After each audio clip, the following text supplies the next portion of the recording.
ในวันที่มีนาตรงกับวันมาฆะ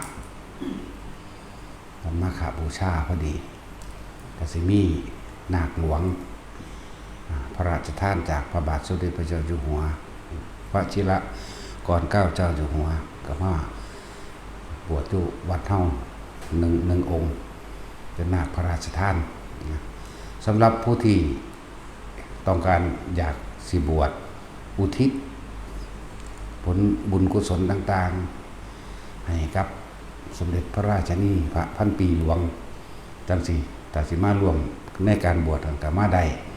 เพราะว่าบวช15 มื้อหรือบวชเดือน1 2 เดือน3 เดือนก็ได้ก็เอามือนั่นนะเพราะว่าเคยมีติดต่อเข้ามาอยู่ว่ามีระเบียบการแนวใดก็เป็นข้าราชการที่เคยติดต่อเข้ามาตอนนั้นเขาบ่ท่านใดมือนี่ขึ้นอยู่กับในหลวงเป็นผู้กำหนดให้เด้บ่แม่นเฮากำหนดเองเพิ่นกำหนดให้เป็นวันที่3 มีนาคมตรงกับวันมาฆบูชาบัดนี้ได้มือแล้วอันที่ว่า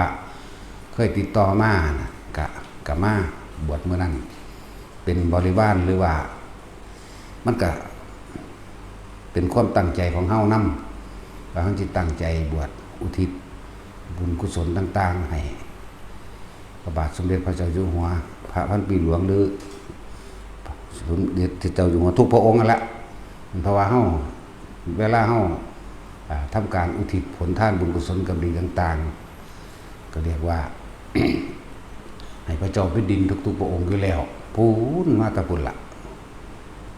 ก็ซื้อบ่เบิดดอกแต่ว่าถ้าพาให้สวนพระเจ้าตากพระพุทธยอดฟ้าจุฬาโลกมหาราชพุทธเลิศราชภาอะไรพระนั่งเกล้าเจ้าอยู่หัวพระจอมเกล้าเจ้าอยู่หัวพระจุลจอมเกล้าเจ้าหัวพระนั่งพระปกเกล้าเจ้าอยู่หัวพระปิ่นเกล้าเจ้าอยู่หัวพระอนันทมิดลพระภูมิพลอดุลยเดชจนถึงพระวชิรกรเกล้าเจ้าอยู่หัวตลอดทั้งสมเด็จพระพันปีนั่นแหละ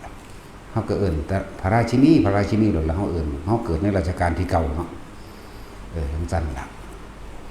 แต่ต่อยาวมาฮอดรัชกาลที่10ทั้งสั้นล่ะโอ้2 แผ่นดินได้นี่เนาะจังได๋มันสิตาย ได้คิดว่าสิอยากอยู่เด้อสำหรับผู้มีความจงใจเจาะจงหรือปรารถนาที่สิบวชสิเนื่องได้งานเนี่ยสิอุทิศให้กันแล้วแต่มารดาบิดาคือร่วมทั้งเบิดใดทั้งนั้นเด้อมาในมือนั่นแหละก็บ่แม่นว่ามาในมือนั้นก็มาเดี๋ยวนี้แหละมาทองขานนาคไว้น้ำแน่เฮาก็บวชพระนาคหลวงก่อนนอกนั้นก็เป็นองค์ต่อไปนะทั้งสั้นก็สิจัดการบวชอยู่พวกกองการพิธีเขาก็สิไปจัดอยู่วัดเจ้าคณะอำเภอวัดแสนทั้งสั้นหรือสิจัดอยู่ก็อยู่วัดแสนสวัสดิ์นั่นแหละเนาะวัดนั่นแหละบวชพร้อมนาคหลวงโลดได้ทั้งนั้นสำหรับผู้ต้องการบวชชั่วโมงนี้มานั่งหาคนบวชยากอยู่เนาะคน70 ล้านคนเนาะในประเทศไทยเฮานี่เนาะผู้หญิงจาก40 ล้านผู้ชายกัน30 ล้านแต่คนที่บวชได้นี่ตีโดยประมาณ300,000บวชไกลกันบ่ตีโดยประมาณ300,000หักผู้หญิงออก40 ล้านเหลือผู้ชายไป30 ล้านเราเอาพวกมาบวชนี่แค่300,000เด้มันบ่ต่างจากพระศาสดาเพิ่นเว้าไว้เด้ขนโคกับเขาโคเนาะแม่นว่าพวกเจ้าว่าจังว่าเห็นเหตุการณ์หลายๆอย่างที่พวกขบวนการเซาะก่อนบ่อนทำลายพระพุทธศาสนาเกิดขึ้นเป็นขบวนการอ้างคำว่ากฎหมายมาบังคับพระผู้คนอยู่น้ำปลาน้ำดงหรือผู้ภิกษุสงฆ์ทั้งหลายที่ออกแสดงธรรมแต่มีชื่อเสียงแน่นำคนเขาสู่ธรรมะได้หลายแน่มีเกี่ยวกับเรื่องเงินเรื่องทองเข้าไปแน่กับหาเรื่องนี่เป็นกระบวนการซ่อก่อนบ่อนทำลายนะอ้างเอาองค์กรข้างว่ากรมตำรวจมาเป็นโล่ป้องกันตัวเองเอาคนมียศถาบรรดาศักดิ์แน่มาเป็นโล่ นะแต่ที่จริงเจตนาในเฮาเอาสิ่งที่เป็นโลบังเขาคือกรมตำรวจเข้าใจบ่ล่ะเป็นโลบังเขานี่คือโลแต่ว่าเวลาวัดใดเขาเฮ็ดบ่ได้สังเกตดีๆเด้อเขาสิว่าโหวัดนั้นเอามนุษย์เป็นโลนี่สูหังเอาตาราชการผู้รับใช้ประชาชนมาเป็นโลบังสูเองตัวเหมือนว่าซั่นนั่นแหละ เพราะว่าเฮาก็เจออยู่เป็นประจำนะเฮาเจอประจำเด้ลึ่งแล้วชินแล้วพวกที่ติดตามเฮาอยู่นี่ก็สิพ่อเห็นอยู่ดอกเนาะนั่นแหละชินแล้วล่ะแนววันนี้มากับขาแมงรถบัดนี้กูบ่ได้สะอ่อนหยังแล้วเกิดมาตายบ่แห้งแล้วไหมบ่ได้รักษาภพพจน์ในว่าโอ้ต้องสำรวมต้องสมณะเด้มีระเบิดกำใส่กูก็จะกำใส่มันโหลดให้เป็นตัวอย่างเกิดค้นขึ้นอย่างเฮาขึ้นหลายกว่าเก่าอยู่ดอกเนาะมีระเบิดกำใส่ก็สิกำใส่ไว้กอดคอมันไว้ สั่นแหละบางได้สอนธรรมะแน่พวกโจมตีก็โจมตีนะแล้วก็การบวชเนี่ยเพียงวันเดียวก็บรรลุอรหันต์ได้เบิดแหละบ่ฮาตัว2พรรษา3พรรษายังก็ได้ดอกนะพวกโจมตีก็โจมตีพวกโจมตีคือพวกบ่เข้าวัดแล้วก็บ่แม่นพุทธศาสนาแท้ๆเพราะว่าเขาบ่มองตนเองเขาบ่เบิ่งว่าประเทศไทยนี่สถาบันอันเป็นที่เทิดทูนมันเป็นแค่โลโก้สโลแกนบ่ชาติ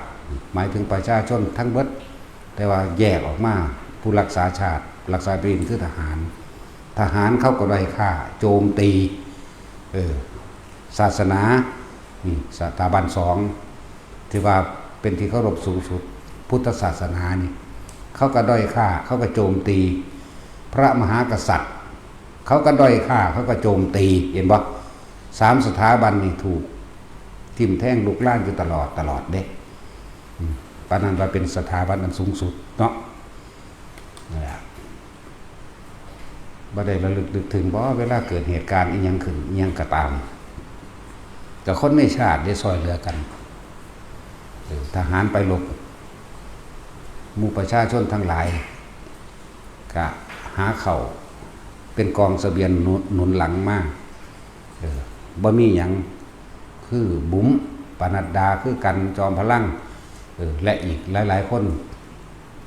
เจนั่นและหลายๆคนรวมกันส่งกองเสบียงสนับสนุนรักษาแผ่นดินไว้รวมกันพอที่อยู่ดีมีสุขแน่จักหน่อยเถียงกันเองอีกแล้วเนาะนั่นแหละถึงด้อยค่าเบิดทุกสถาบันอาศัยไผบ่ได้หรอกพวกสิกี้โกงมากที่สุดคือพวกตำรวจคือบิ๊กโจ๊กละไว้ละเว้าเป็นตามนั้นเลยโกงมากที่สุดคือพวกนี้ยาบ้ามันบ่เบิดเพราะว่าพวกเขาขายเองเหมือนบริษัทยาบ้าหรือแม้กระทั่งผู้ก่อการหลายการเลยอย่างพวกเขานั่นแหละกินเงินกันเองพากันเฮ็ดกันเองที่บอกมานี่ทุกคนเกิดมาตายอย่าเสียดายชีวิตถ้าปกป้องชาติศาสนาพระมหากษัตริย์ไปถึงได้ก็ตายเฮาจะต้องอุทิศตนเองขึ้นคุณธรรมความดีให้แก่ประเทศชาติเฮาในระเวทนั่นแหละแล้วเฮานี่สาระตายเด้มาบ่เป็นท่ากูนำมึงแน่กูบ่สนใจว่ากูเป็นหยังมันดอกว่ากูบ่เป็นหยังกูบ่เป็นพระกูหากระบวชพร้อมเนาะกูบ่มีอีหยังจักอย่างมีแต่ความตายเป็นสุดท้ายแต่จังว่าให้กำลังใจต่อสู้ใช้วัดนั่นก็ต่อสู้เลยบ่ต้องไปย่านบุคคลผู้มีศรัทธาอยู่ได้หั่นบ่มีบ่ผู้เสียสละตัวเองเข้าไปฟาดแมงจักคนเลยเนาะบ่ซั่นก็เอาตัวเองน่ะโลดใช้วัด ให้กำลังใจเกิดมาจังใดมึงก็ตายอยู่แล้วกูก็ตายจักว่านี่มีพระเว้ากันจักว่าโอ้บ่แม่นพระกูบ่แม่น เกิดมาจังไดก็ตายอยู่แล้วสละตัวเองเลยให้มันเป็นประโยชน์นั้นเป็นคติตัวอย่างตัวเบิ่งพระพุทธเจ้าเฮาแน่สละตัวเองให้เสือกินเพิ่นก็ยังให้กินโดดตัวเองลงไปในไฟให้ฤาษีขี้ไฟกินเพิ่นก็ยังเฮ็ด สละชีวิตให้เป็นทานนับประมาณบ่ได้ยิ่งกว่าดวงดาวบนท้องฟ้าสละดวงตามากกว่าดวงดาวบนท้องฟ้ามันเป็นธรรมดาดิมันตัวอย่างอีพอใหญ่โลดอีพอใหญ่โคดมเฮานั่นแหละภาษาตายเรื่องเล่นๆเรื่องสบายๆนั่นแหละพวกที่อยู่ในหันเขาอ้างแต่ว่ากฎหมายตามธรรมดาแล้วคำว่าผิดกฎหมายต้องมีคนเสียชีวิตและทรัพย์สินจึงจะผิดได้อันนี้อ้างขึ้นมาลอยๆปากขึ้นเวลามันเทียบก็เทียบมั่วๆพวกเฮาเป็นผู้สร้างเองหญ้าเส้นหนึ่งเฮาก็ถอนของเฮาเองปูนสอบหนึ่งพวกเฮาก็หาของพวกเฮาเองบ่ว่าหินปูนทรายต่างๆส่วนสิรวบรวมคนใดกระดาษนั้นเป็นหยังคือบ่พากันใส่กฎหมู่จักว่าล่ะโสตายโลดเอาเขาคักๆแลกกันเลยเขามีครอบครัวภาษาหาเลี้ยงผัวเลี้ยงเมียอยู่ซื่อๆมันสิเก่งมาใหม่กว่าทางใดเฮาบ่มีครอบครัวตัวเฮาสาระตัวเองเนี่ยเพื่อหมู่เราสรรพสัตว์อยู่แล้วญาติแม่มึงหยังแล้วเอาระเบิดลูกใหญ่ๆหาบ่ยากหรอกแนวมันนั่นแล้วลุ่มตัวมันเป็นขบวนการสอกอนบอลทำลายพระพุทธศาสนาดิมันบ่แม่นว่าจะเป็นเรื่องผิดกฎหมายอย่างไรมันก็กฎหมายเขาตั้งขึ้นมาเอาเองเลยซะแม่นบ่ล่ะจังซี่เด้มันสิไปโกงเอาได้ง่ายมันสิบุกเอาอะไรง่ายๆบ่แนวจังซั่นสปกทปแกก็เด้นั่นล่ะมันก็ต้องได้รับความยินยอมจากเจ้าของที่เขาใส่ตัวเป็นดินนี่แกเฮ็ดไว้เพื่อประชาชนถ้าเขาเสียมาเฮ็ดในพุทธศาสนาเนี่ยมีเรื่องโลดแม่นบ่ล่ะเดี๋ยวเขาไม่เฮ็ดเป็นสถานที่รองรับธรรมะเป็นสถานที่รองรับผู้คนทั้งหลายมีเรื่องเลยจักมันเป็นโคตรพ่อโคตรแม่มันหยังเนาะนั่นแหละว่าเว้ามาแล้วพอรู้แล้วก็คิดแล้วที่แรกอะใส่คุณธรรมอยู่บัดนี้มึงผ่านมากกูผ่านกว่าได้บาดนี่แล้วพวกโจมตีก็โจมตีไปศึกษามึงสิบวชบ่โอ้ยลูกเขาอีหาฮีที่แต่โตนมันก็โตนแลนต่ำเอ้ยลูกเขาอีแตกหมามึงบอกเขาศึกว่ามึงสิบวชบ่เร็วก็สัตว์อีกแม่นบ่ล่ะแต่กูได้ด่าแล้วสุดยอดเด้คิดคำมื้อนี้มันบ่ได้คิดยากมันออกมาได้เด้เนาะแท็กซี่แล้วก็ต้นแลนต่ำพร้อมแล้วบ่ท่านสุดเด้นี่จากว่านี่ด่านี่ให้กำลังใจแต่นักบวชว่าให้กำลังใจนักบวชจักไผสิให้แล้วพวกบ่ฝึกบ่หัดบ่ปฏิบัติบ่จักหยังดอกหาว่าเขาหากบวช2ภาษามันบวชมาตั้งแต่โดนแล้วเด้นั่นน่ะมันซึกมาบวชใหม่ซื่อตัวนั่นน่ะเห็นบ่ล่ะมันได้แล้วเฮาเฮาเป็นผีมันแหมเห็นบ่ล่ะจะมามันนำเฮาเด้ก็เอิ้นว่าเฮาเป็นอ้ายมันอยู่แล้วจักว่าล่ะไปนั่งสั่นล่ะเขาสอนคนไปในทางที่ดีแต่ที่เว้าอ้างแน่ก็เกิดสงครามเขาก็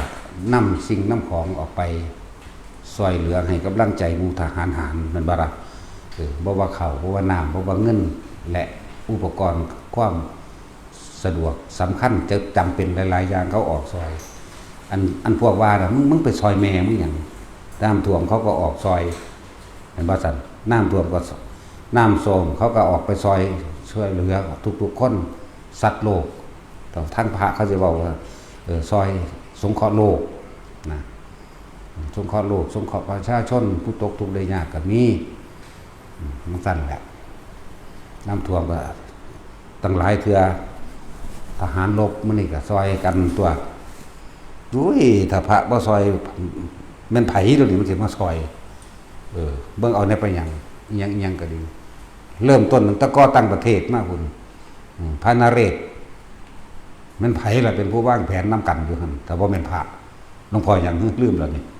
ไผล่ะหลวงพ่อหยังธรรมโชติบ่แม่นบ่แม่นกับพระเจ้าตากติพระยิศิลป์หลวงพ่อธรรมโชติ พ่อใหญ่ตากสินนั่นน่ะพ่อใหญ่สวนอีกผู้หนึ่งหลวงพ่อยังวัดผู้ใดก็บ่ซอยกูจะคนมาหามเอ้ยฮะพระวรรณรัตน์เด้อสัตว์ใครในกูก็มีแต่ผู้ยิ่งละซอยกู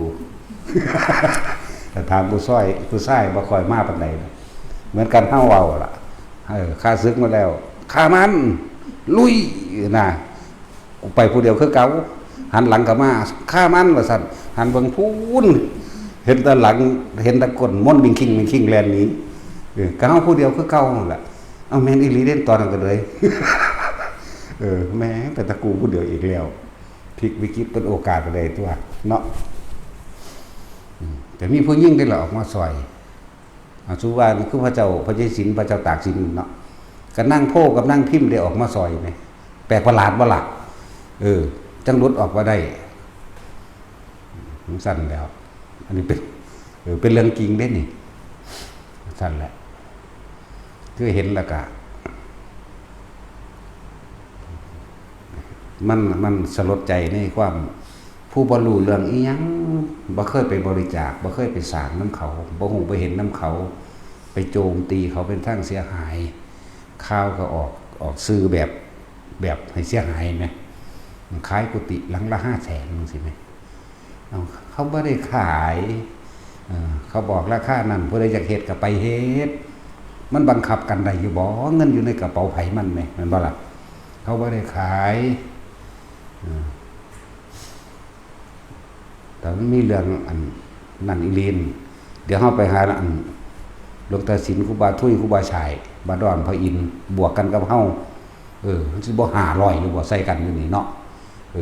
พวกนั้นก็300กูก็100นึง3-400กูก็100กว่าอยู่มั้ยถือปืนแมงพุ่นละอันเลยพระช่วยนี่จังว่าคุณพระช่วยพระธรรมของแท้มันสั่นตัวนั่นแหละเบิ่งดูแลกันนั่นแหละแต่นักบวชพอเบิ่งนักบวชจักสิเบิ่งไผนั่นแหละพอชาวบ้านนั่นน่ะมันก็เว้าไปตามที่มันพอใจบ่ถูกใจมันบ่เคยเห็นมันบ่เคยมาคุกคีมันบ่เคยเสียสละเพื่อผู้อื่นใดมันก็โจมตีไปตามภาษามันพูดถึงคำว่าคนสัตว์เนาะแม้นสิเฮาสิพูดดีปฏิบัติดีทำดีปานใดก็สร้างประโยชน์มากมายเพียงใดก็ช่างถ้าไม่ถูกใจมันจะทำลายอย่างเดียวที่นี่แม้นเฮาจะพูดไม่ดีพูดด่าคำหยาบต่ำช้าเพียงใดก็สร้างคนที่พอใจก็ไปน้ำเฮาคือเก่านี่แม่นบ่สั่นเหมือนกลุ่มกองโจรนั่นแหละก็ฮู้ได้ว่าไปทำผิดแต่ว่าก็ยังมีลูกน้องบริวารไปนำกันอยู่เนาะแม่นบ่สั่นอันนี้กลุ่มคนดีก็มีลูกน้องบริวารของคนดีกลุ่มคนเลวก็เป็นลูกน้องบริวารของคนเลวอยู่นี่ล่ะอยู่ที่ใจให้กำลังใจใช่วัดถ้าเว้าดีบ่ได้แล้วก็สัตว์แมงหมดเนาะเกิดมาตายบ่แห้งแบบตัวมึงก็ตายกูก็ตายแม่เนาะเอารถเด้อตัวน้อยใจใหญ่เอาตัวแม่นบ่ซั่นมันบ่มีใจพอแห้งแล้วก็สู้รถผู้หาเรือนโจมตีก็หาไปเนาะโอ้ยลูกเขาอีแตกหมาเอ้ยหาจะเรื่องโจมตีผู้นั้นผู้นี้ให้มันศึกษาว่าซั่นมึงสิบวชบ่แม่นบ่ล่ะศึกแม่มึงบ่นั่นแหละถ้าผู้ใดด่าล่ะด่าปากลายเพียงใดก็สร้างแต่ผู้ถือใจก็ดีคือเก่าติดตามคือเก่าบัดนี้ถึงสิทำดีเพียงใดก็สร้างเอาเงินให้มันทีละ100 ล้านก็สร้างมันถึงใบละมันบ่พอใจมันก็ด่าคือเก่านั่นแหละเว้าเรื่องของสัตว์สัตว์หลากหลายชนิดใครตัวบ่ให้เหี้ยตัวเดียวเหี้ยตัวเดียวมันจำกัดหากินจะฉีกขากเนาเนาะพวกเฮานี่เจอมาเป็นประจำแล้วลึงแล้วชินแล้วก็สู่โดยประสานสมานมิตรกันซะก่อนแต่บ่ได้ก็ร่วมพลังใส่กันโลดบ่มีบ่คนที่สิเสียสละตัวเองใส่มันแหมเนาะมันเป็นกระบวนการซอกก่อนบ่อนทำลายพุทธศาสนา อาศัยซื้อข่าวขายข่าว แล้วก็เขียนอหยังที่มันลายๆออกไปคนที่บ่รู้เรื่องอีหยังคอมเมนต์แสดงความคิดเห็นไหลไปในทางที่ทำลายอย่างเดียวเขาสอนคนเขาบ่ได้สอนให้ไปปล้นเด้มันสอนจังใดก็ดีนั่นว่าล่ะพวกเราจงตั้งกองซ่องสุมปล้นจี้ฆ่าและข่มขืนบ่มีเด้นั่นน่ะมีแต่ให้กลับบ้านอยู่กับตัวเองนะอยู่กับลมหายใจนะได้ล่ะแม่นบ่ซั่นนั่นแหละบ่ได้ว่าต้องเตรียมเสบียงอาวุธนะรถนี้ส่งยามาเท่าไหร่เขาบ่ได้ว่าได้ล่ะส่งยาบ้าเท่าไหร่บ่มีได้ล่ะจงไปฆ่าจงไปปล้นจงไปกี้บ่มีเนี่ยทั้งบ่คิดถึงหม่องนี้แท้บ่โจรภาคใต้ฆ่าพระฆ่าคู่ฆ่าเด็กน้อยฆ่าคนคันบ่ไปจับเนาะพวกฆ่ายาบ้าเต็มบ้านเต็มเมืองอยู่นี่คือบ่จับนะแล้วมันผิดแท้ๆจับบ่ได้พวกเดียวกันเนาะคือเฮาพากับซอยกันตัวแม่นบ่ล่ะพวกเอาโล่คำว่าตำรวจก็ยังซอยตำรวจคือบ่จับกันสั่นมันก็คือบิ๊กโจ๊กเป้าล่ะเขาเอิ้นหยังแก๊งอาชญากรรมใหญ่ที่สุดก็คือพวกนี้บ่ซั่นแต่ผู้รักษากฎหมายเฮ็ดเองมันบ่ผิดบ่กฎหมายกฎหมาเนาะไปเว้าแมงบ่เด้สะอ่อนเด้ถ้ากูจะฝากแมงคือกันเด้มาดูแล้วได้เอากันเลยบางที่แค่คนในพื้นที่2คน3คนบ่ถูกใจเพิ่นแล้วก็ก่อเรื่องก่อเล่าไปฟ้องนั่นฟ้องนี่ซึ่งกระบวนการซอกกันบ่อนทำลายพุทธศาสนานี่จ้องอยู่แล้วนั่นบ่ล่ะเพียงแต่ขอคนผู้1 2คนเท่านั้นให้ถ่ายมากูสิกี้เองนั่นบ่ล่ะนั่นแหละเบิ่งในกรณีวัดธรรมกายนำเด้อเขาเจ้าเสียสละตัวเองเป็นกลุ่มนั่นบ่ล่ะก็เอาโลมนุษย์นี่แหละเขาบ่ได้เอาตาโลอันนั้นดอกตาโลตำรวจดอกกันเขาแต่เขาเอาคนเสียสละตัวเองเขาก็ตายใส่กันเลยก็เฮ็ดหยังเขาบ่ได้แม้นอาจารย์คึกฤทธิ์ก็เหมือนกันที่พยายามจะไปทำลายเพิ่นก็บ่ได้สอนไปฆ่าคนนี่ก็เลยแม่นบ่ล่ะอันใดฟังได้ดีก็มันมีปัญญาตัวเนาะบ่แม่นฟังโดยตัณหาและอารมณ์เจ้าของได้บ่ถูกใจภาษาเลี้ยงลูกเลี้ยงเมียแย่งอาชีพการงานกันอยู่แม้อันพวกอันออกแสดงความคิดเห็นไปในทางเฮ็ดให้เสื่อมเสียหายแม้ตัวเองบ่เคารพนับถือก็เสยไปตัวเนาะมันสิไปแสดงความเห็นแนวนั้นเฮ็ดหยังไม่ทำลายไม่ให้สึกไม่จับไม่ปรับไม่ไอ้โลนไม่ไอ้หยังก็แล้วแต่สิว่าไปโอ้ยคนพ่อคนแม่มึงพากันไปบวชซั่นนี่เนาะถ้ามึงอยากได้พระนำใดสู้ก็ไปบวชเอาตัวมึงก็ลองมาบวชบางทีน่ะนั่นแหละคือว่านั่นแหละถ้าฆราวาสปกครองพระเมื่อไหร่ก็ยุ่งเมื่อนั้นเห็นบ่มันสิเอากฎหมายนั้นกฎหมายนี้มาคุมถ้าพระจริงๆเฮานั่นเฮ็ดตามพระวินัยโลดนะเฮามีอริยวินัยเป็นผู้ปกครองพระศาสดาของเฮากฎหมายเฮาคืออริยวินัยถ้ามันพ้นผิดพระวินัยไปแล้วจังเป็นโลกวัชชะตัวชื่อจังกินเหล้าจังสิก็บ่แม่นว่าสิไปจับศึกเด้เมายาบ้าก็ว่าได้แม่นเด้ต้องปล่อยให้เป็นเรื่องของคณะสงฆ์ซะก่อนพระเถระมีอยู่อะไรเมื่อนั้นก็บอกอยู่พวกตำรวจเห็นเมาเหล้ากันสู้ก็สิไปจับศึกโดดบ่กรรมนี่ตกต่อแก่ตัวเองทั้งเบิดนั่นแหละเพื่อบางที่คนผู้นั้นอาจสิพลาดไปเพียงบ่ได้ฆ่าผู้ใดข้อขาดบาดตายปานนั้นแหมบ่สู้ฆ่าคนอยู่เลยคือบ่ไปหาจับเนาะจับง่ายแต่จับพวกเขาเจ้าบ่จับสู่แล้วจับเกี่ยวกับหมู่ภิกษุสงฆ์หมู่พระแม่นบ่ล่ะมันเฮ็ดง่ายเด้เพราะว่าเขาเจ้าเป็นพวกมีเหตุผลมีอภัยมีเมตตาบัดจับโจรคนผู้เดียวเป็นปีก็จับบ่ได้โคตรแม่เอ้ยเนาะปัดไปเป็นร้อยเบิ่งดูไปจับคนผู้เดียวแล้วบัดมาทำลายพานี่ออกสง่าพาเผยคือสิภูมิใจคักเนาะมหาลัยพระหาจับพระแม่นบ่เป็นอาชีพที่ภูมิใจที่สุดซะได้บ่แล้วเขาวิแตกหนาเอ้ยเนาะนั่นแล้วจะได้ด่าแม่งเด้อบ่มีหม่องใดสอนให้ไปปล้นไปกี้ไปฆ่าผิดหรือถูกก็ขึ้นอยู่ที่ตัวเองเด้อล่ะสัตว์โลกเป็นไปตามกรรม ถ้าคนถือพุทธศาสนาแท้ๆต้องเข้าใจคำว่าสัตว์โลกเป็นไปตามกรรมเขาทำกรรมสิ่งใดไว้ย่อมได้รับผลของกรรมนั่นสืบไปสู้หาผ้ากันทองหาแมงสู้บอกกันสู้โจมตีนั่นกรรมสักกากรรมทายาทากรรมโยนิกรรมพันธุกรรมปฏิสารนา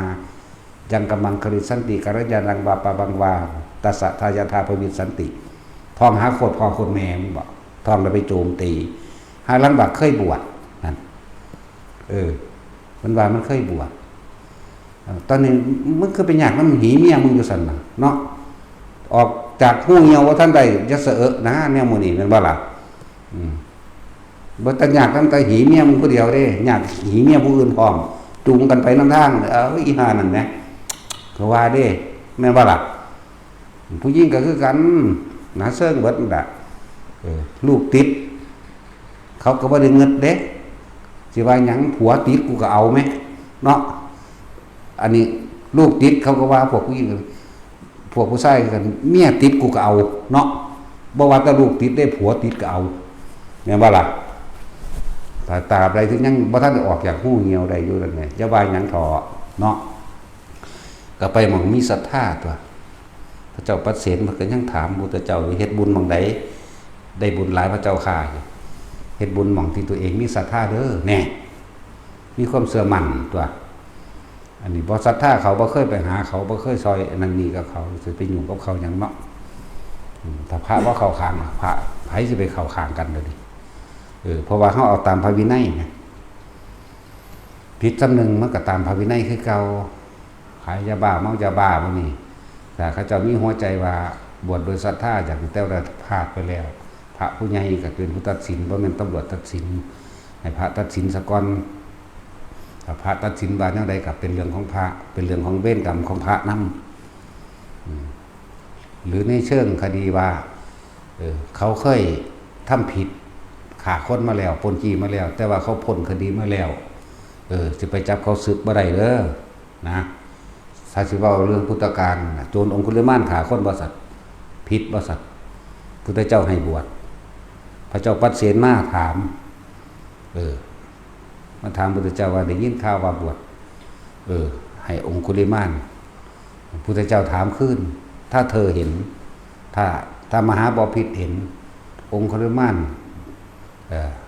เตยข้อมผ่ากาสาวผัดแล้วโกนผมและหมดเรียบร้อยแล้วมหาบพิตรจักทำเช่นไรครับข้าพเจ้าจักลุกลับข้าพเจ้าจักถวายของข้าพเจ้าจักถวายผ้านั่นทั้งสั้นแล้วนั่นไงมหาบพิตรสี่ใส่บ่ก็ย่างเข้าไปกราบอิหลีย่างเข้าไปถวายของจริงๆขอโมทนาน้ำพร้อมเพิ่นจังว่าข้าพเจ้าให้อภัยแก่ท่านแน่เกิดอยู่ในเมืองเพิ่นเนาะ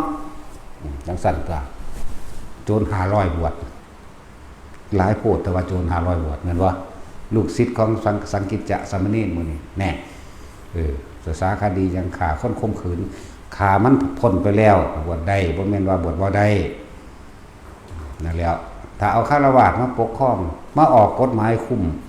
บ่แม่นออกกฎหมายคุ้มครองเด้ออกกฎหมายเบียดเบียนเด้สมควรสิเป็นให้เป็นเรื่องของพระสายาวฆราวาสมาปกครองมอสอแม่แสอีหยังนี่มันกัดมันบ่แม่นอริยวินัยมันบ่แม่นพุทธบัญญัติเด่นนะเข้าใจบ่ล่ะคือสิเก่งกว่าพระพุทธเจ้ามันใส่มาตรานั้นมาตรานี้ตั้งแต่ของพระก็227แล้วโดยอเนกปริยายเป็นแสนๆพุ่นโอ้ยยากคือหยังนี่เนาะจากบ่บุญแล้วอเนกปริยายนั่นแหละมันหลายคักแล้วนั่นขอให้หมู่สงฆ์ปกครองสงฆ์เถอะแต่คำว่าสังฆราชก็บ่ได้มีเด้ในสมัยนั้นก็เลยพุทธกาลแม่นบ่ซั่นคนมาแต่งตั้งขึ้นเอาซื่อๆเด้แต่มันเมื่อมันมีแล้วเฮาก็เคารพอยู่เป็นพระผู้คงแก่เรียนเพิ่นมีพรรษามากเป็นอาวุโสแม่นบ่ล่ะแต่เพิ่นก็เป็นผู้มีความรู้มากเฮาก็เคารพอันนี้ก็อย่างนึงแต่ว่าโดยเนื้อในจริงๆเขาเจ้าเคารพกันโดยพระวินัยที่พระศาสดาบัญญัติเด้นั่นบ่ล่ะเข้าใจบ่ล่ะเขาเจ้าบ่ได้หลงโลกดอกเนื้อแท้จริงๆถือว่าเพิ่นมีอายุพรรษาน้อยกว่าพ พระธรรมดาที่บ่มีชื่อเสียงเข้าใจว่าล่ะบ่มียศถาบรรดาศักดิ์เขาเจ้าไปเห็นเขาเจ้าก็ทำความเคารพนอบน้อมกันคือเขาเด้แต่คนผู้เป็นลูกศิษย์ลูกหานี่นะอีหนาใส่เด่นแต่เขาเจ้ารู้ซึ่งในพระธรรมรู้ซึ่งในพระวินัยของเขาเจ้าเองเด้อเขาเจ้าถามกันก่อนเด้ไม่หากันนั่นน่ะบ่แม่นได้ว่าบ่ถามอายุพรรษาเท่าใดแล้วเนาะนี่เขาเจ้าถามกันก่อนเด้มาหาเฮาก็คือกันเขาเจ้านั่งถ่ายอายุพรรษาเท่าใดแล้วเฮาก็ถามถ้าว่าน้อยกว่าก็ก็เข้าใจกันเด้ล่ะถ้าว่าหลายกว่าเฮาก็โอ้บ่ได้เดี๋ยวผมสิต้องทำการกราบไหว้ก่อนตัวนั่นคือหมายถึงว่าเป็นผู้พี่บ่ได้เกี่ยวกันเด้ชื่อเสียงเฮาบ่มีก็แล้วกันเข้าใจบ่ล่ะบ่ได้แม่นคนดังบ่เป็นพระดังบ่มีชื่อเสียงบ่มียศอย่างนั้นสั้นอะไรกันว่าบอกไปกว้างๆแม่มันหลายหม่องแล้วเรื่องป่าไม้ไปจับไม้พระเรื่องป่าไม้ไปจับนั่นไล่พระหนีออกจากการทุดงค์มื้อนี้อันตอนตัดไปขายกันสัมปทานภูเขานะเนาะนั่นสั้นแล้วป่าไม้ไล่พระป่าไม้ลื้อวัดทั้งสิเวลาขายที่เราเป็นแสนล้านสุ่งนะมันบ่ผิดบ่กฎหมายแม่นบ่ซั่นคนเฮาถ้าขาดคุณธรรมแล้วก็บ่มีความหมายใดคุณะแปลว่าการเอื้อเฟื้อเมตตาช่วยเหลือซึ่งกันและกันเอิ้นว่าคุณะธรรมคือความจริงตามความเป็นจริงโดยมีเมตตาเป็นที่ตั้งสงสารจึงช่วยเหลือแบ่งปันซึ่งกันและกันให้คำแนะนำช่วยเหลือไม่อิจฉาริษยาบางทีเป็นกลางบางทีเป็นกลางอันนี้ควรอันนี้บ่ควรแนะนำบอกอันนี้บ่ถูกแบบนั้นแบบนี้เด้อตัวอันนี้ไล่เลยเอาเนี่ยนะโมมันเป็น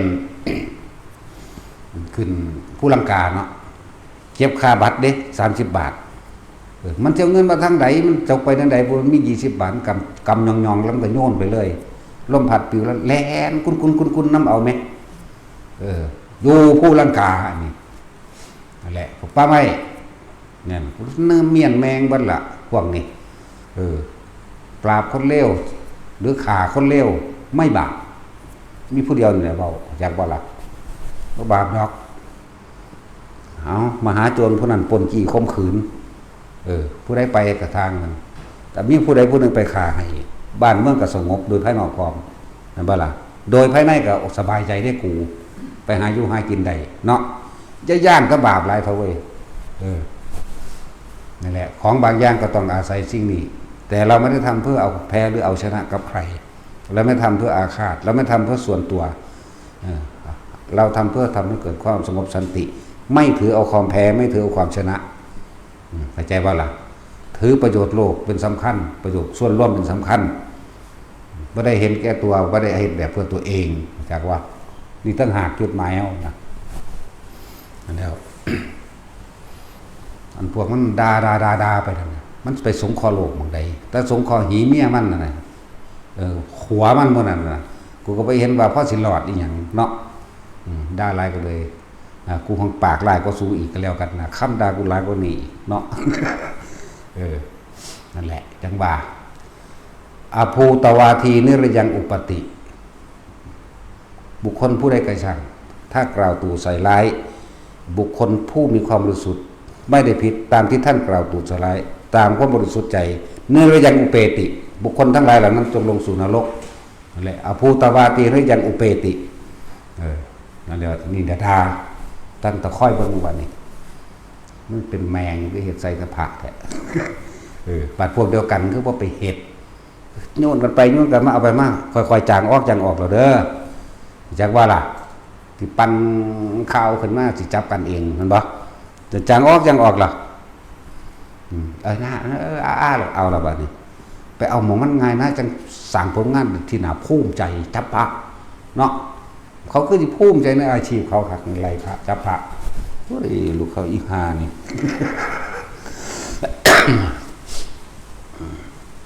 สำหรับพวกเฮาคือเอาตายพาแรกบ่ได้สนใจหนึ่งเขาบ่มีชื่อเสียงเขาบ่มีตำแหน่งเขาบ่มียศถาบรรดาศักดิ์ เขาบ่ได้มีชีวิตอยู่เพื่อตัวเองนี่บอกให้เลยมันหลายรอบแล้วเฮาก็ดีเข้าใจว่าล่ะแต่เฮาบ่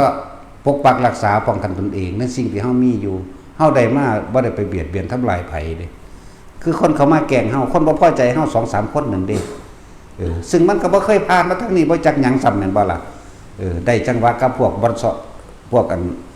บ่อนทำลายพุทธศาสนาหาช่องเขาพอดีได้ช่องเขาก็มานำกันเห็นบ่น่ะซั่นแล้ว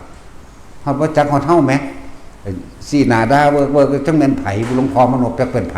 บ่ฮู้จักฮอดเฮาบ่จักสถานที่นั้นนี่เป็นจังได๋นะเห็นพวกเจ้าเคยเห็นคลิปอยู่บ่แม่นบ่ใครต้องมาสวกตา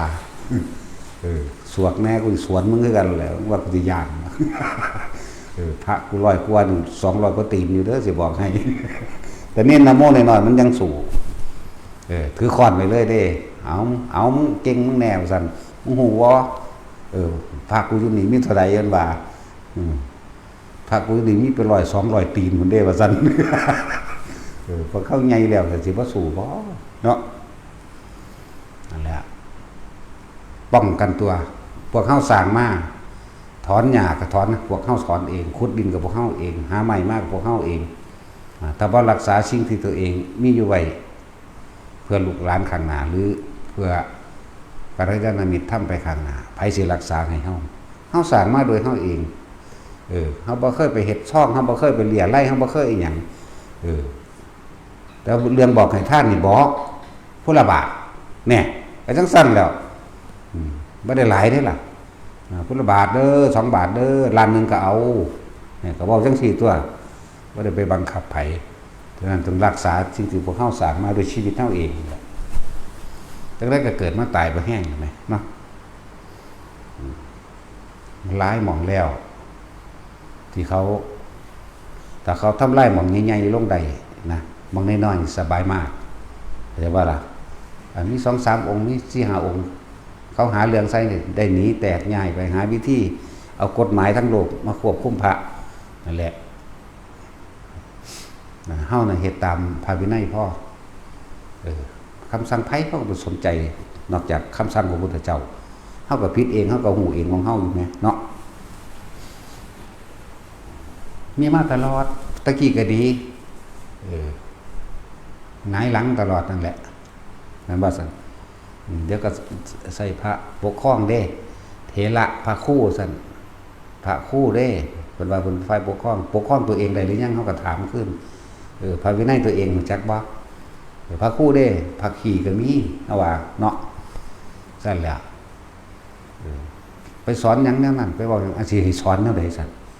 การสอนนี่การเว้าการแสดงออกมันเป็นอุปนิสัยของไผของมันเด้แม่นบ่ล่ะสิมากำหนดให้เฮาสอนแบบนั้นว่าซั่นมันเป็นอุปนิสัยมันเป็นสิ่งที่มันมีมาอยู่แตะเก่าก่อนมันแล้วเวลาเฮาแสดงธรรมบ่ให้เฮาเว้าคำหยาบก็มึงนั่นหยาบเองลูกเขาอีแตกหมาแม่นบ่ซั่นบ่ได้ว่าหยาบกับผู้นั้นตัวหยาบแม่นบ่ล่ะเฮาเว้าซื่อๆไปออกจากหูเหี่ยวได้หรือยังน่ะหูจักหูเหี่ยวบ่หีเขาค่อยสู้นั่นเด้หูเหี่ยวก็เลยถ้าปึกหลายก็เลยโอ้ยไปซ่อมเบิ่งหัวมันได้มีสมองบ่แท็กซี่บ่ได้บ่อ้อมค้อมบ่มีแหล่เหลี่ยมมันยาพร้อมเว้าตรงๆหน้าเลยเนาะซั่นแล้วลูกเขาอีปึกฟังได้ก็ฟังค่ะฟังบ่ได้ก็สร้างหีแหมงเด้เนาะบ่มักก็ไปหม้องอื่นตัวแม่นบ่ซั่นเฮาก็เว้านั่นนี่มาตลอดอยู่แล้วเฮาเขาเจ้าเฮาเว้าม่วนกว่าเฮาเด้เนาะอย่ามายุ่งเด้กับกูบ่ได้ม่วนกับไผนั่นแหละหนึ่งเฮาบ่มีชื่อเสียงเฮาบ่มียศจากว่าล่ะเฮาบ่ได้สนใจว่าสิหยังแล้วแต่ไผเขาสิศรัทธาบ่ศรัทธาก็สร้างเฮาบ่ได้บวชเพราะว่าให้ผู้อื่นมาศรัทธาแหมเนาะเฮาศรัทธาเชื่อมั่นพระพุทธเจ้าคำสอนพุทธเจ้าเฮาบวชเฮาก็ตัดสินใจบวชโดยลำพังเฮาเองกับพระพุทธเจ้านั่นแหละบ่แม่นว่า บัดนี้ก็สิมาถามหาวุฒิคือตั้งโลกเด้บ่ฮู้จบนักธรรมบ่ซั่นโอ้ยกูมีเก่าใบพุ่น กูได้แต่เป็นเน้นเก่าใบกูไปสอบแทนผู้อื่นบักหลายพุ่นเว้าแม่งโลดก็มันเป็นความจริงนั่นบ่ล่ะพอทอดประแท้ก็โอ้ยภาษากูเว้าซื่อๆเว้าออกมาแม่นี่ถ้าเข้าใจในไผสิฟังอยู่เดี๋ยวนี้ก็เลยกูได้ปท6ว่าต้องกูเป็นเน้นพุ่นกูไปสอบปทสูงสุดไว้กูบ่รับซื่อๆนั่นแหละแม่ของบัตรศูนย์ ศูนย์แล้วบัตรศูนย์แล้วภาษาสมุนีสิมาอันนับปุงสักกะลิ่งกันที่นี่บ่เนาะ สิมาสอนบาลียังกันที่นี่เว้าภาษาความรู้สึกออกโลดนี่แม่นบ่ล่ะนั่นแหละตั้งแต่เฮามายติใหม่มันก็ได้10แล้วเด้นี่แม่นบ่ล่ะอันเก่าอีกเขาบ่บอกซื่อๆเด้ล่ะอันเก่าก็สั่นสิเว้าเพราะกูไปอยู่ป่าผู้เดียวถึง5 ปีกูพ้นนิสัยแล้วกูจังมาได้ล่ะแน่มันก็ได้ยากเลยล่ะอยู่ป่าผู้เดียว5 ปี6 ปีนี่บ่รู้จักคนบ่สนใจไผเลยพุ่นเด้ล่ะสั่นแล้วเยอะแยะแล้วก็บ่แม่นว่าพูดถึงว่าผู้อื่นบัดนี้ก็บ่แม่นว่าเขาเจ้านั่นน่ะหากระบวชซำนั้นเขาเจ้าบวชมาก่อนนั้นแล้วก็เป็นธรรมดาเขาจะกระซึกออกไปแต่จะมาบวชใหม่บ่แม่นแค่ว่า2 พรรษาหรือ1 พรรษาเราในเรื่องพุทธกาลที่ว่าท่านบวชโกนหัวอยู่นั่นโกนหัวบางองค์โกนผมตกลงถึงดินแค่ครั้งเดียวนี่บรรลุอรหันต์บางองค์2 ครั้งผมตกลงดิน2 ครั้งบรรลุอรหันต์บางองค์ผมตก3 ครั้งบรรลุอรหันต์เข้าใจว่าล่ะจังซั่นตัวบางองค์ว่าท่านเห็นอย่างสำอรหันต์เลยก็มีฟังอยู่ซื่อๆเพียงขอความเดียวซ้ำกันนั่นแหละแต่ว่าเข้าใจพระวินัยแต่ว่าเข้าใจว่าท่านจะเว้าก็หาแม่สู้บอกคนพ่อคนแม่สู้เป็นเจ้าของพระพุทธศาสนาบ่เนาะ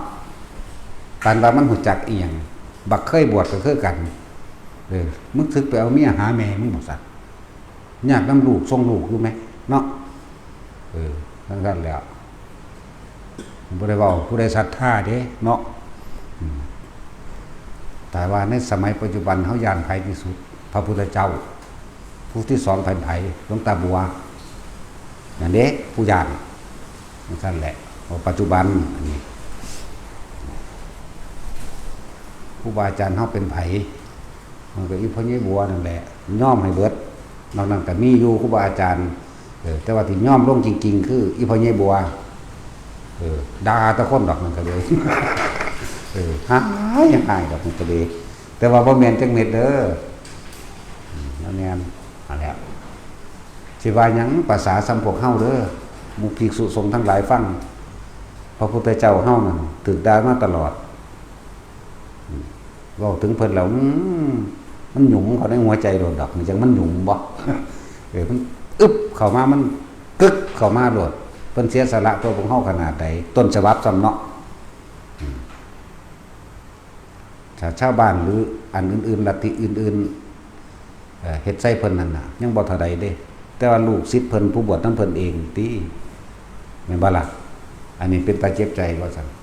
ลูกตีกันเองเนาะแถมท่านสิฆ่าเพิ่นเองพร้อมเด้บ่ธรรมดาเด้คือเทวทัตจังซี่เทวทัตพยายามฆ่าอยู่18 เทื่อจังซี่ล่ะกับผู้อื่นอีกพยายามฆ่าอยู่นับบ่ได้เด้นายขมังธนูเท่านั้นเท่านี้สารพัดคืออย่างเพิ่นทางกว่าเฮาดอกนั่นแหละให้กำลังใจใช้วัดเพิ่นทางกว่าเฮาดอกใช้วัด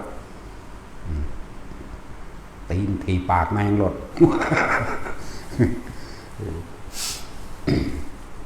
แต่ก็เฮาดอกให้กำลังใจทุกที่ทุกหม่องนั่นแหละหม่องใดที่ไปถูกลุกลามพ่อแม่พี่น้องญาติผู้มีศรัทธาอยู่หั่นบ่ปกป้องกันบ่จะไปหลงกลเขาหลายเฮาสร้างมาเดือนละพังมือเฮาเองมันเป็นไปบ่ได้หรอกคำว่าบุกรุกมันเป็นไปบ่ได้มีการทำตามหน้าที่ทำตามกฎหมายเบิดนั่นแหละแต่ว่ามันเจ้าหน้าที่กันแกล้งก็มีคือของเฮานี่เฮาส่งเบิดทุกอันทุกอย่างให้เอาไปดองของเฮาไว้นะบ่ล่ะนี่เว้าตัวอย่างให้ฟังพุ่นเอาไปเสื่องไว้อยู่ป่าไม้บ่เฮ็ดดำเนินงานให้เฮาถึง3 ปีแล้วก็ว่าเฮาบ่แกล้งซั่นบ่แกล้งแม่มึงบอก เห็นว่าล่ะนั่นแล้วแต่เฮาเฮ็ดน้ำเขาได้ลือได้นี่แถมซ้ำมีหนังสือลือภายใน15 วันมา3 ฉบับแต่ว่าหนังสือเรานั่นออกเอาเองเด้บ่ผ่านศาลนั่นแหละแล้วหลายอย่างอยู่ลุ่มเผาแมงเลยวะเนาะป้าไม้เป็นหัวหน้านำมากะอีหาอยู่ในบ้านแถวมื้อนี้แหละ 2-3 คนเท่านั้นหายวิธีเพราะหยังบ่ได้เงินนำเฮาแต่ก็หาเรื่องว่ามาหาเห็ดบ่ได้มาหาหน่อไม้บ่ได้ตั้งแท้นั่นน่ะทั้งอิจฉาเขาว่าบ่ได้เงินนำเฮานั่นแหละชาวบ้านมันจะคุ้มผ้าเมืองสันเดย์แต่ถิ่นผ้าป่ามันพากันเอาไปใส่เบิดออกเขาเขียวเนี่ยนี่คือประสบการณ์จริงในชีวิตจริงผู้อยู่ในเหตุการณ์จึงเข้าใจได้แน่มื้อนี้อันผู้บ่อยู่ในเหตุการณ์ฟังเขาเว้ามากบื้อๆมานำเขาตีปากแมงรถมันบ่นั่นพอเฮาดอกนั่นแหละเดี๋ยวเว้าให้ฟังเพื่อมองใดเจอนะแต่ผู้ที่ตามเฮาสิรู้จักอยู่ทั้งถูกหยังเขาเอิ้นบอกบัญชีเขาเอิ้นหยังอายัดก็แม่นใครแน่ผู้ตรวจการแผ่นดินลงมาปลดล็อกให้ถ้ามาไล่เฮาใครแน่พลเอกบุญสินลงมาจัดการสิมาอีกบัดนี้สิไปใหญ่ขึ้นได้สูงบัดนี้นั่นแล้วแต่ว่าเฮาบ่เรียกร้องให้ไผมาอยากมาเอาเองเนาะเฮายิงอยู่เด้เฮามันยิงขนาดเฮาก็สักกะยะเหมือนกันเด้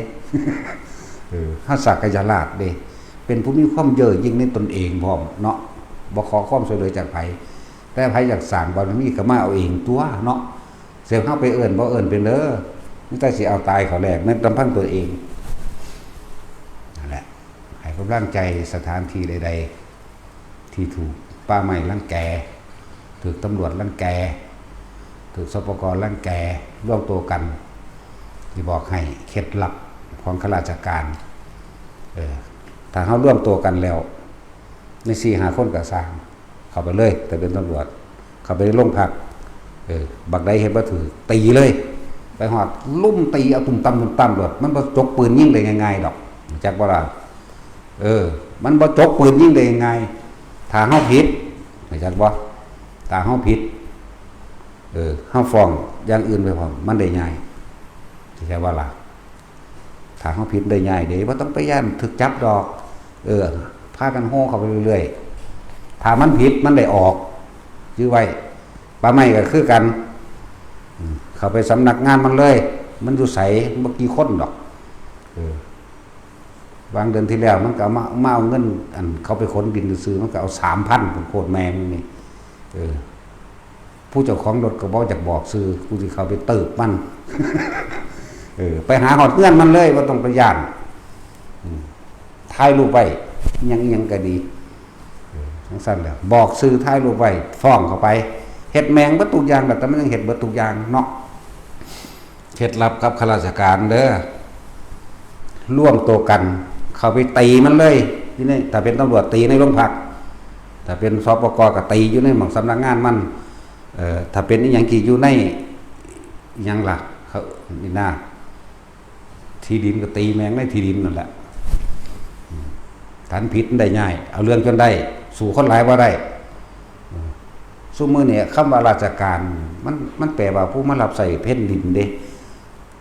แต่ว่าพวกเฮานี่เข้าใจย่านเขา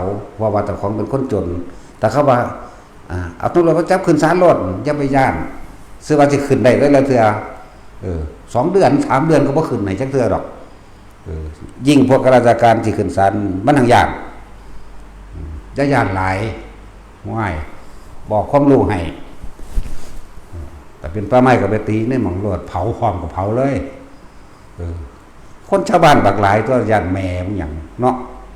ส่วนกันไปตัวแต่พวกเขาขายอันต้นไม้ในป่าในภูเขานั่นมันบ่เป็นแสนเป็นล้านต้นพุ่นบ่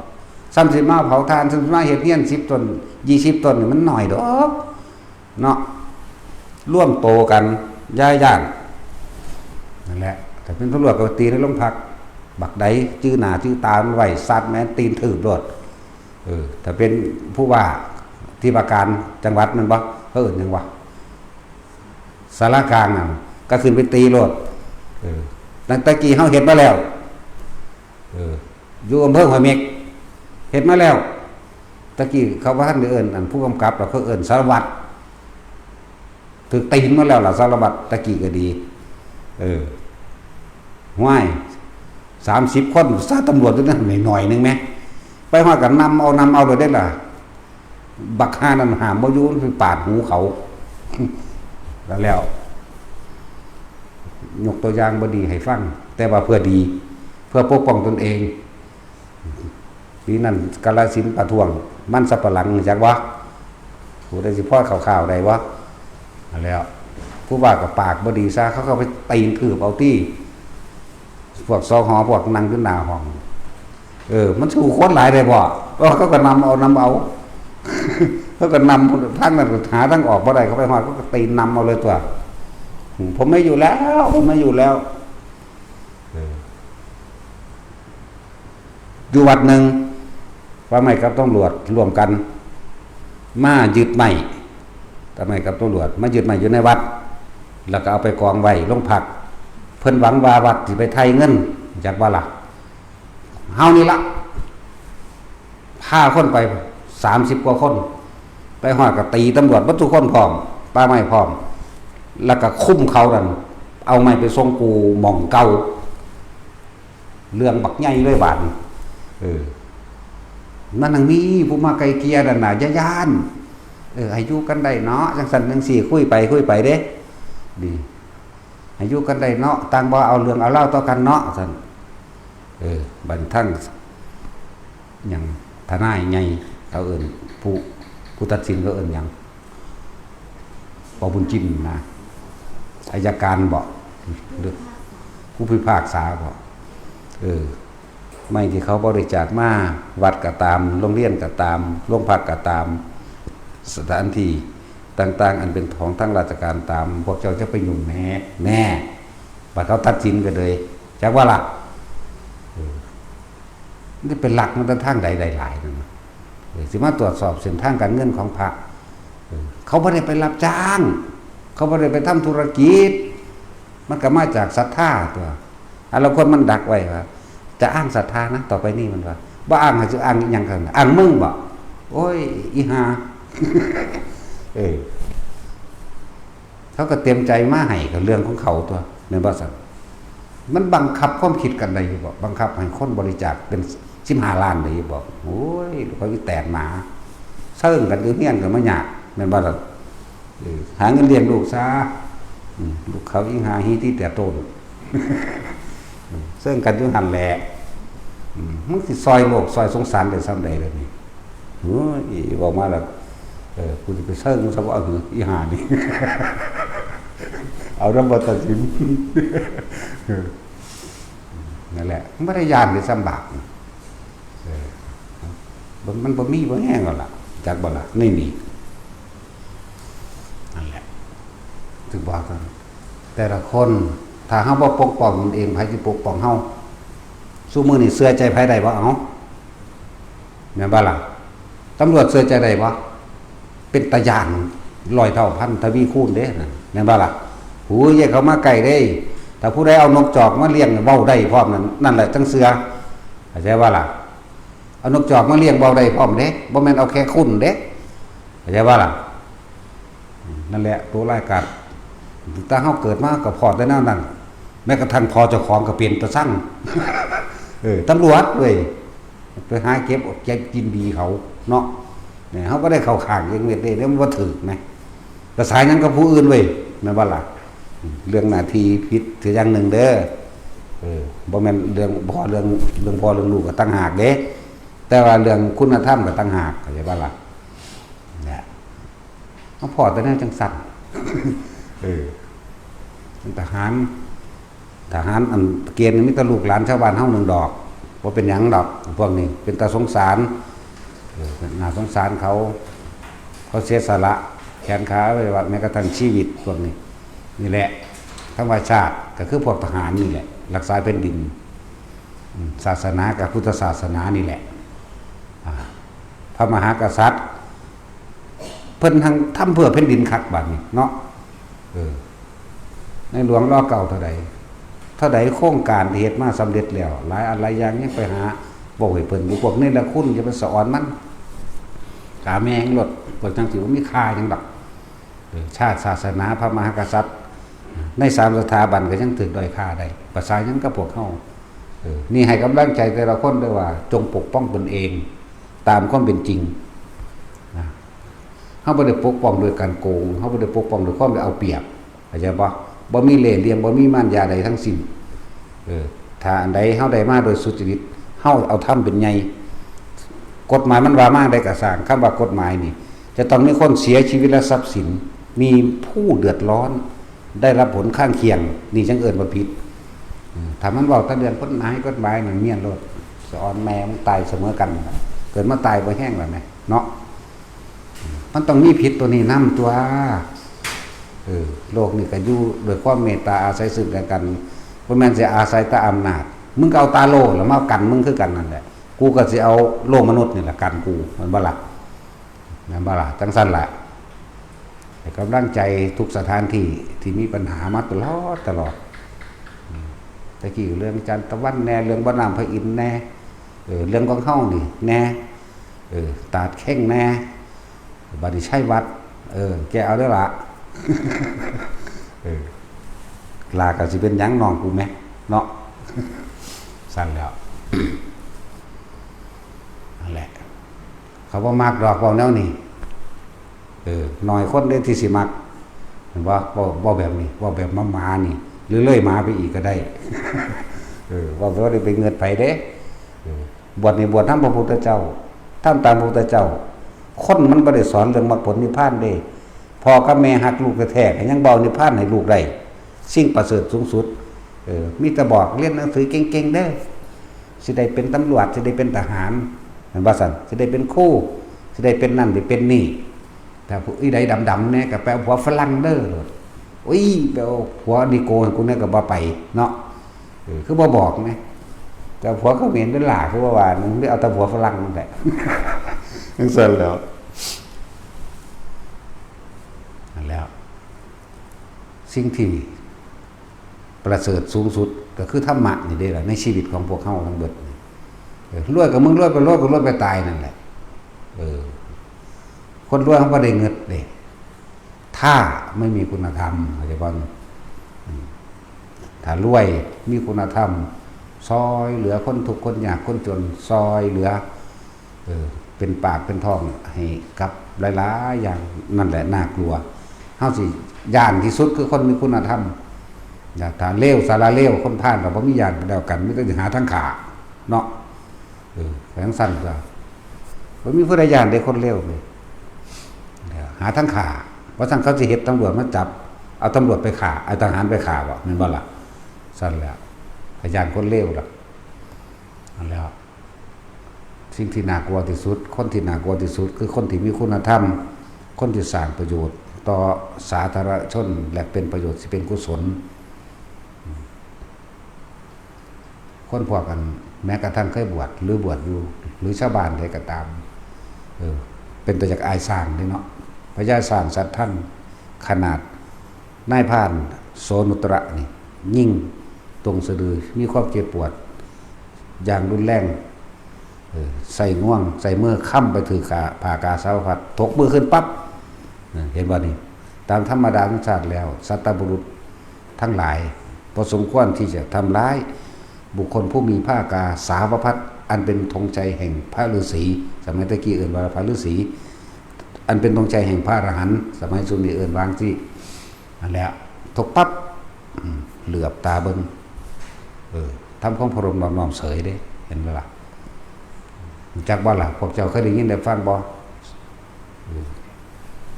พญาสร้างจัดท่านก็คือเป็นพระพุทธเจ้าเฮาสมัยตะกี้แหละเกิดเป็นตัวความอิจฉาริษยาของอีหาสร้างมีเมีย2คนผู้หนึ่งเป็นนางพิมพาผู้หนึ่งเป็นอีอันนำอีแผ่นดินสูงล่ะอันแล้วมันแค้นอิจฉาริษยาเขาไปเกิดเป็นคนก็ใส่เกิดเป็นคนแต่ว่าเกิดเป็นลูกราชาซ้ำเพราะมันได้มันถวายเงาบัวกับพระเจกพุทธเจ้าเวลาค่ำขอของมันค่ำอธิษฐานของมัน มันว่าสาธุเด้อผู้ข้าเกิดมาได้เป็นมนุษย์ผู้มีอำนาจขอได้ข่าพญาสร้างนี่ได้พะนะคือข่าผัวเจ้าของนั่นแหละพระเจงบ่ได้รู้เรื่องหยังได้เอวันโหตุมีแต่บอกจงสำเร็จเช่นนั้นเถิดอย่างเดียวโอ้ยปฏิดากับบ่ด่าหรอก ด่าบ่ได้พระเจกองค์นั้นไปเลยเอวันโหตุอย่างเดียวตายจากสร้างก็ไปเกิดเป็นคนหลดเลยใหญ่ขึ้นมากกับมันเสือกระลึกศาสตร์ได้ที่กินจามาริกาสร้างกินจามาริกาได้ไปเกิดเป็นคนนั่งมันสว่างได้สมมุติท่าหรือสว่างยังระลึกซื้อไว้แล้วล่ะคนบ่ดีชื่อบ่ค่อยได้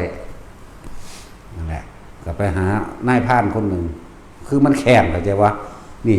ความอาฆาตของคนปฏิฆาอาฆาตทั้งหลายนี่พอเกิดเป็นคนแล้วมันจื้อศาสตร์ได้ไปหานายพรานมาได้ผู้หนึ่งเดี๋ยวเบิ่งเดี๋ยวบักฮานก็หัวฟู่ๆหยองๆแดงๆเด้ตาก็โปนๆปวดๆขอไหล่นี่ก็ใหญ่ๆพึ่งๆขอแขนก็ยังมันกึ่งถึงจังซี่พร้อมเด้หัวเข่ายังตีนกับตีนบักใหญ่ๆเปิมเด้เดี๋ยวเบิ่งถ้าเป็นตาแข็งแรงดีเอาจากได้อาวุธเท่าใดก็คนให้แบกขึ้นหลังเดินทาง7 ปี 7 เดือนเด้เดินทางไกลเพื่อสิไปหาสร้างตัวนี้ที่แรกทำท่าป่วยแล้วก็ว่าทำท่าป่วยบ้านแผนอยากให้พ่อจ้างนายพรานนี่ไปฆ่านั่นแหละเพิ่นก็ทำท่าว่าเพิ่นฝันเห็นทางนั้นสังเทมันว่าฝันที่มันจะระลึกศาสตร์ได้อีหานั่นอีกินจะมาด้วยการนั่นแหละจักว่าล่ะเดินทางไป7 ปี 7 เดือน 7 มื้อจนถึงคือว่าล่ะครูอาฆาตกันเนาะหัวยองๆกับเทวทัตนั่นแหละบักฮานก็เลยไปถึงกับเบิ่งสถานการณ์เบิ่งแล้วมาอาบน้ำเวลานี้ขึ้นไปต้องโพ่นนี่ชัดสีวิวัฒน์แบบนี้เฮ็ดจังได๋เนาะจากนี้ออกไปหากินได้ครับขุดอุโมงค์เข้าไปตัวเอาตัวเองเข้าไปหลอดเราใส่ลูกดอกอาบยาพิษนั่นปืนหน้าเก่งกองมานี่นะอาบยาพิษไว้นะถึงเวลาแล้วพญาสร้างก็มาเป็นปกติในเวลาอาบน้ำขึ้นจากนึงก็ไปยืนอยู่มันยิ่งหม่องอื่นบ่เข้าเด้ต้องยิ่งหม่องมันอ่อนเข้าใจว่าล่ะสะดือหม่องมันอ่อนสักปองน้อยๆพอแต่ละจังหวะก็ยิ่งปุ๊บด้วยความเจ็บปวดก็ห้องโกนจะนาดขึ้นอย่างรุนแรงแบบเสียงดังข้างลูกน้องบริวารก็แล่นหาศัตรูได้ซั่นแล่นหาศัตรูเจ็บปวดล้มลงพอตะล้มลงแล้วก็เหลียวเห็นนายพรานโซนุตระนี่เอามือง่วงเข้าไปเอามือเข้าไปค้ำไปถือผ่ากาสาวพัดทกปั๊บบัดนึงเพิ่นก็นึกในใจของเพิ่นเองตามธรรมดาสัตตบุรุษมหาบุรุษทั้งหลายไม่ควรทำร้ายบุคคลผู้มีผ้ากาสาวพัดเห็นบ่ดิก็เลยคุยกันเปิดมาคุยกันไผใส่เจ้ามาโอ้นั่งนั่นแหละยังสุมนท่าหรือยังนี่แหละใส่มานี่มาโดยจุดประสงค์ใดตอนนี้นั่งว่านั่งป่วยถ้าได้ง่าของท่านจึงจะหายป่วยว่าสั่นง่าสร้างอันนี้เป็นสร้างง่ากำเด้ง่าดำนั่นแหละเขียวกำถ้าจะได้กับเธอสมบังสักเอาเลยที่แรกเลยผู้เดียวเลยว่าเขาก็เลยอีกเอาง่วงกับของเองแต่นั่งทั้งที่เจ็บปวดได้นี่ตัดให้เอาเจ้าดึงทั้งนี้คอยดึงทั้งนี้ก็ดึงให้ตัดเอาให้มอบให้ทั้งสองแล้วถามว่าเดินทางมาใช้เวลานานปานใดจึงเขามาสู่ป่าหิมพานต์แห่งนี้ได้7 ปี 7 เดือน 7 วันกระสั่นให้ทองคำนี่บอกคาถานี่ไปนำทางเด้อท่านสิเดินทางถึงเร็วตลอดทั้งความปลอดภัยจากภัยอันตรายของหมู่สัตว์ทั้งหลายพวกเจ้าสิแคล้วคลาดเองกับวัติสเมนันตินี่ปรามสันโตกาสาวมัตถจิตจังอิสีนังทุเขนะภูตูทัสสุทะปาธิสัญญาอรหัตโสสัพพิอวัชชะรูโปสันเลนะวิโทปจติโตปิสันโตกาสาววัตธรรมิมนังนทุสยิสเจอิมังนะนาคานะวะเรภารมิคาอาคันชุนติเข้าใจว่าเดินทาง7 มื้อฮอดบ้านว่าล่ะที่ว่ารถยนต์และทางกับแมนการเดินทางนี่7 มื้อก็ถึงเมืองนั้นทั้งที่เดินทาง7 ปี 7 เดือน 7 วันแต่ว่าขากลับเดินทาง7 มื้อได้ง่ายแบกใส่เป้กระสอบใหญ่เพิ่นก้มหน้ากุกมุกไปแล้วบักฮาน ไปฮอดกับนั่งแล้วก็เห็นคู่นายพรานกลับมาแล้วอยู่ในหน้าต่างสะใจกูแล้วสะใจกูแล้วขอเขาเฝ้าพอเลยนี่สิ่งที่ท่านต้องการเพิ่นเลยมอบง่าให้พอแต่ได้มาง่าแล้วเพิ่นจังได๋บุญแล้วเพิ่นว่าโอ้โธ่เอ้ยพญาช้างผู้ล่ำลือพญาช้างผู้กล้าแกร่งสุดท้ายก็ตายด้วยแรงของเราเองเจ้าของก็หัวใจแตกตายคือกันเด้มันแค้นยังของมันนะตายมันก็ตกนรกของตัวอีห่างไปเลยส่วนนายพรานได้รับรางวัลมันก็หนีตัวนายพรานกับนายสัตว์นี่ก็คือเทพทัตสร้างอิจฉาริษยาเขาอิสุมนทานก็คือกินแต่หน้าไปน้ำกินจะมานาฬิกาถ้าเด่นสูบทั้งคู่ได้ล่ะนั่นแล้วแต่พอเรื่องเทพทัตต่อเรื่องเทพทัตแต่ว่าสิว่าเปรียบเทียบซะก่อนแต่ของเป็นมนุษย์เป็นคนแท้ๆเนาะแต่ว่าบ่มีจิตสำนึกเป็นแต่อยากอายสัตว์เดรัจฉานว่าซั่นพญาสร้างจัดท่านเป็นแต่อยากอายลิงพร้อมเด้จักว่าล่ะมีพร้อมได้ลิงก็ในอีกศาสตร์นึงเพิ่นเกิดเป็นลิงพญาลิงเผือกซอยเรือเพิ่นนั้นหนี หนีจากกองทัพมาเสือกไปตกลงไปในหลุมดักสัตว์ตีพญาลิงจะเอาอันเครือไม้ผูกไว้เลยเพิ่นปีนขึ้นมาเอาเองโดยความเมื่อยนอนอยู่เหมือนกันเพิ่นก็คิดอันอยากกินลิงที่บัดนี้ได้ก้อนหินก็ทุ่มใส่หัวแต่ว่าลิงกันไว้เด้ซั่นเหลือบตาเห็นปั๊บลบปั๊บมันก็ถึงเสียวๆอยู่ถึงเสียวนึงอยู่นั่นแล้วคนแท้ๆนี่เราพูดฮอดสัตว์เนาะ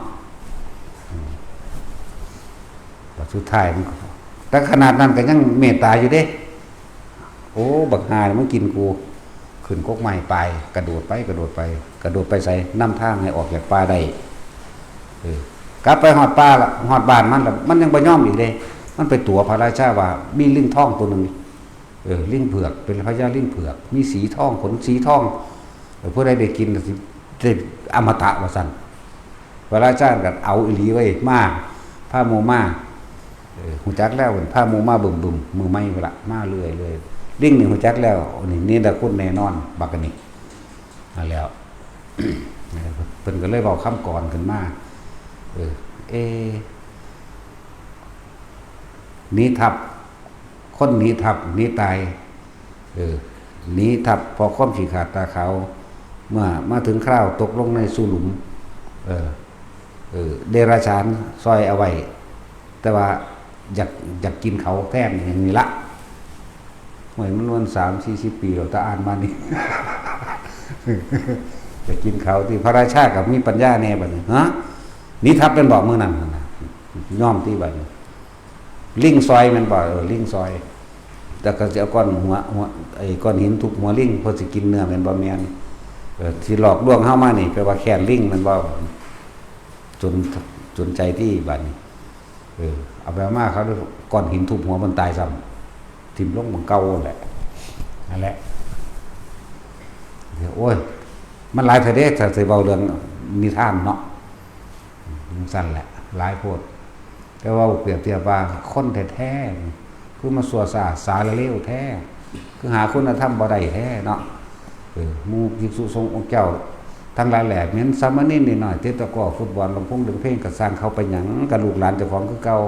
บัดเขาใหญ่ขึ้นมาเขาไปเป็นทหารตำรวจเขาปกรักษาบ้านเมืองได้ดีบ่ดีอาจสิซอยเจ้าของเองซั่นแม่นบ่ล่ะสิ่งจังสี่สมควรสิรักษาไว้เขาบ่ได้ซอยบ่ได้ไปฆ่าไผดอกเขาบ่ได้สอนให้คนไปฆ่าคนดอกมีแต่เฮานี่มึงมาแม่ก็บ่ถึกบ่เป็นทาบ่มีคุณธรรมเมียนแม่งแท้ล่ะนะเขาเจ้าเว้ามวนเบิดมีกูผู้เดียวนี่ล่ะบ่มวนกับไผดอก กูกับกูโลดมึงกับมึงเลยลูกเขาแตกหมาสั่นเด้อ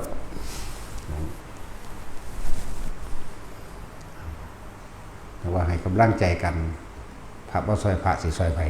แต่ตำรวจก็เฮ็ดผิดแท้ๆก็ยังซอยกันเองเนาะยาบ้าเบิดก็เขาขายเอง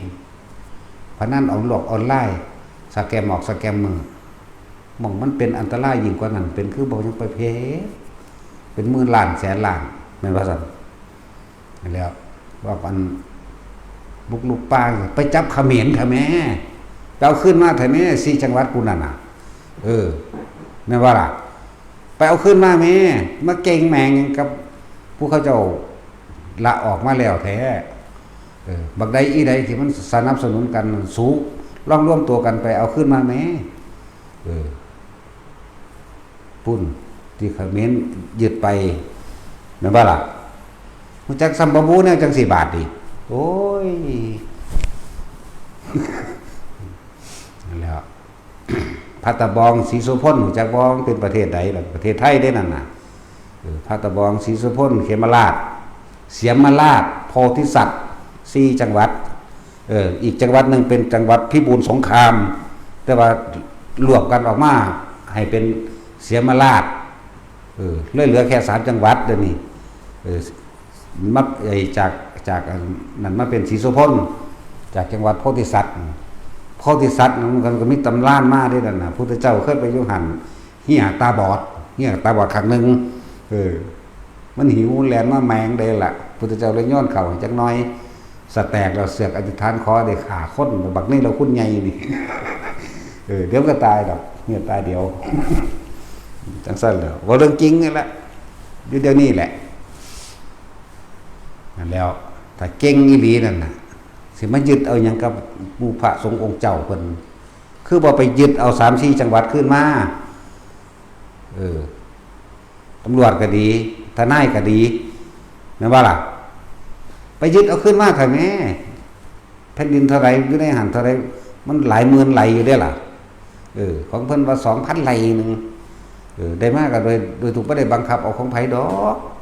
ไปยึดเอามาแม่เป็นแสนไร่อยู่หันก็ดีเนาะ4จังหวัดนึงแหมอุ้ยว่ามันก็ศูนย์เด้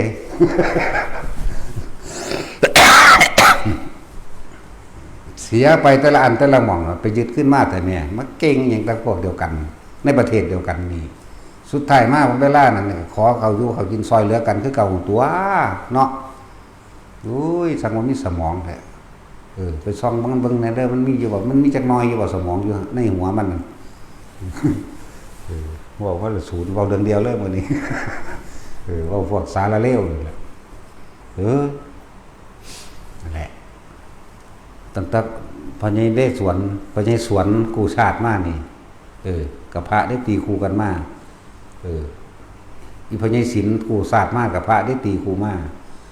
เอานี่เขาลบกันที่แถวชายแดนกับพระได้ตีคู่มาหลวงพ่อเยื่อนเลยขันติพระโรภิกขุตัวอันก็เลย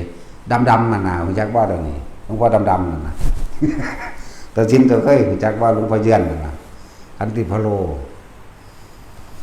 นั่นแล้วก็ตีคู่กันมาจังซี่นี่ล่ะ